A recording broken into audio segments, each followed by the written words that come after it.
So over the past couple weeks, I've been playing the new Star Wars game Jedi Survivor, and as always, once I experience a new form of media, it always gets me thinking about new power scaling scenarios. The history of Star Wars is filled with, shockingly, a lot of different conflicts across the galaxy, many of which ultimately involve the intervention of the Jedi Order to both large or small degrees. While many of us picture these conflicts being outright wars between the light and dark side of the Force, this is not necessarily the case.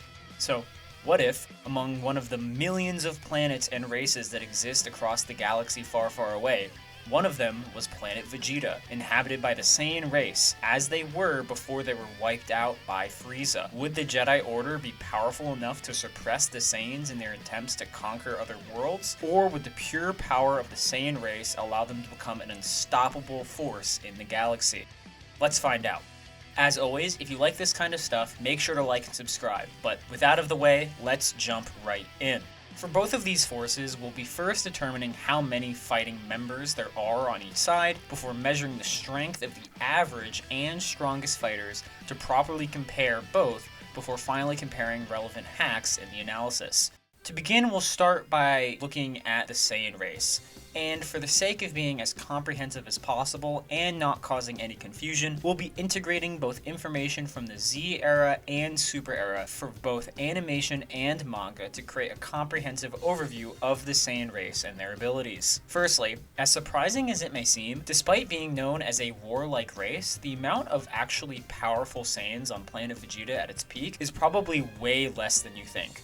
1,000? 100? 50? Well, according to Toriyama, only 10 Saiyans that could be considered mid-level existed in the entire universe, with King Vegeta and Prince Vegeta being special exceptions as the Saiyan elite. This is pretty consistent with King Vegeta being stated to be the strongest Saiyan alive, and Prince Vegeta surpassing his powers shortly afterwards while as a child, with Bardock being the only other person to ever be compared to the two of them after getting a crazy Zenkai, putting his power level close to 10,000. With 3 Saiyans all at that power level of 10,000, where does this place the 10 mid-tier Saiyans and all the low-tier Saiyans? There's a few things we need to consider, as one particular character makes things maybe a little bit confusing. Nappa. In both databooks and the series itself, Nappa is referred to as an elite Saiyan just like Vegeta is, but obviously is substantially weaker than Vegeta, a power level of 4,000, and maybe potentially 8,000 if Vegeta's statement is correct, which is still less than, or less than half, as strong as the level of elites at the time. Now, I have two interpretations of how this can still make sense without any contradiction. In Toriyama's statement, he is directly responding to a question about Saiyan's battle power rather than the actual class of Saiyans. It just so happens that higher class Royal Saiyans also are the strongest. Nappa's Daizenshu description talks about his class in terms of status, not necessarily power, mentioning how he was from a high-class family. So, either Nappa is an elite in class and a mid-tier in power, or he was a mid-tier in power, but grew strong enough sometime after the destruction of Planet Vegeta to consider himself in the elite tier. This means one of two things: that mid-tier and low-tier Saiyans are all either far below Nappa's power level, closer to Raditz' strength, that's between 1 and 2,000, or there are 10 or fewer Saiyans with strengths somewhere near the power level of 4,000. Unfortunately, estimating the full size of the Saiyan fighting force beyond this is difficult to ascertain, given how we essentially never saw any of them besides very brief anime flashback, none of which allow us to get a proper number. This is further confounded by the fact that even though Saiyans are stated to have specifically evolved for fighting and invading other planets, and that they live and die for battle, not every Saiyan actually participates in fighting, as characters like Gine specifically perform other tasks because they are not properly cut out for combat. So, we can't just say the entire planet's population is pulling up and throwing hands with the Jedi. In a previous video, I estimated that Frieza's army has somewhere between at least 1,000 to 10,000 soldiers at a bare minimum. I think it's fairly reasonable to say that Frieza's army is larger in size, or at least comparable in size to the Saiyans' fighting force, given how the sheer number of Saiyans were not what concerned him in the slightest. So, the Saiyan army contains 3 elites with power levels over 10,000, 10 more mid-tiers around 4,000, and several thousand low tiers closer to 1 or 2,000. But how strong are these aliens?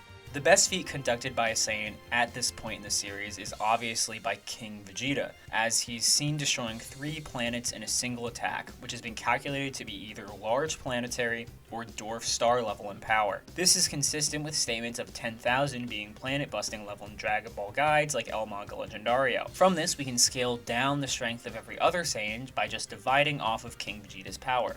Thus, we get that pretty much all Saiyans are in the planetary range of power to various degrees, given how the scale of what actually is planet varies wildly.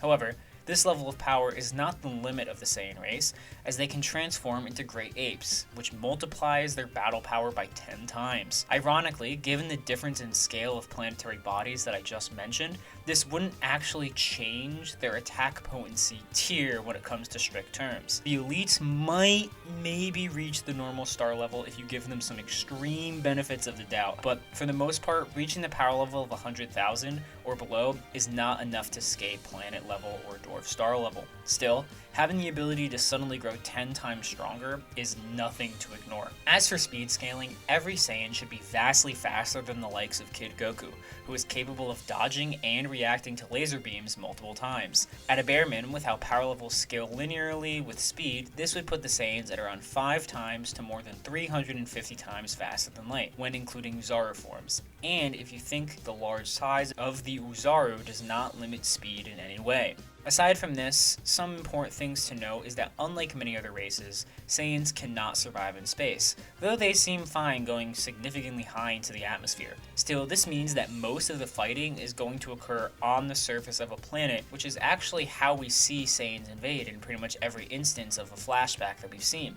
When it comes to hacks, they lack any really major abilities besides flight and shooting ki blasts out of their hands. Still, in the past, maybe I haven't given Ki Blast enough credit, as Ki Blasts from far weaker characters like Piccolo are stated to vaporize objects on impact and potentially split atoms apart entirely, given the mushroom cloud nature of Ki Blasts in OG Dragon Ball. Regardless though, any attack capable of wiping away a planet or even a small star is nothing to scoff at. For this video, just so I'll be able to talk about more stuff, I'll be using the Legends continuity of the Jedi Order as they were during the Clone Wars. Though, to fill in some gaps, I may mention things that were made post-Legends. Star Wars is probably one of the few franchises with even more lore and random tidbits of information in guidebooks than Dragon Ball has, so in my overview of scaling, if I missed the fact that Jedi Glup Shido once blew up a universe, my bad, bro. Let me know if I missed anything in the comments. Still, in research for this video, I tried to cite some sources and feats that I haven't seen mentioned before in doing scaling analysis of Clone Wars era characters. Before we get to power though, we need to first determine how many Jedi were actually serving in the army of the Republic, as this video is specifically the Jedi versus Saiyans, no clone troopers, though they really wouldn't ultimately make a difference. According to Kanan, in Star Wars Rebels, there were approximately 10,000 Jedi actively serving to protect the galaxy before the events of Order 66. Given how this is essentially the only number we're ever given as blatantly as this, we'll use this for the approximate number, even though this isn't Legends.